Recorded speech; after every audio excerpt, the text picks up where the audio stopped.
What's up, world, and welcome to a mini episode of Close Up Film Reviews. I'm Tim Meneses, and today's review pick will be Tian Ming Wu's The King of Masks. Let's get it started.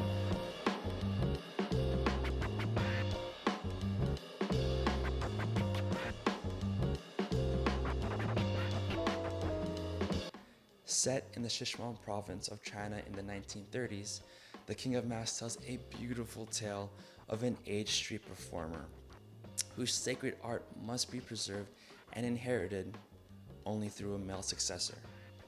Through desperation and a little bit of faith left, Wang encounters a young child named Doggy that will ultimately change both of their lives. What makes Tian Ming Wu's movie come to life is he creatively implants a subtle idea or detail about his character's inner emotions. Now, those moments aren't captured through the dialogue or narrative, it's captured in the environment. He ropes you into a visual language that can easily be connected with through vibrant red colors during a festival or a dark grayish looming cloud hovering across the streets. This sets up a different atmosphere between each character and serves a deeper meaning into the character's background. Maybe a hint at foreshadowing, maybe.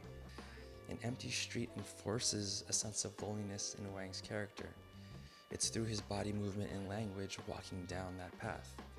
It shows a sense of foreshadowing and his inner emotions. While as the color red, it can be symbolized as loyalty or courageousness in Chinese culture. Tian Ming Wu creates a symbolic motif between Wang and Doggy's relationship of gaining a new perspective and getting rid of their metaphorical masks. Themes of love, tradition, and even redemption deeply resonates to this day.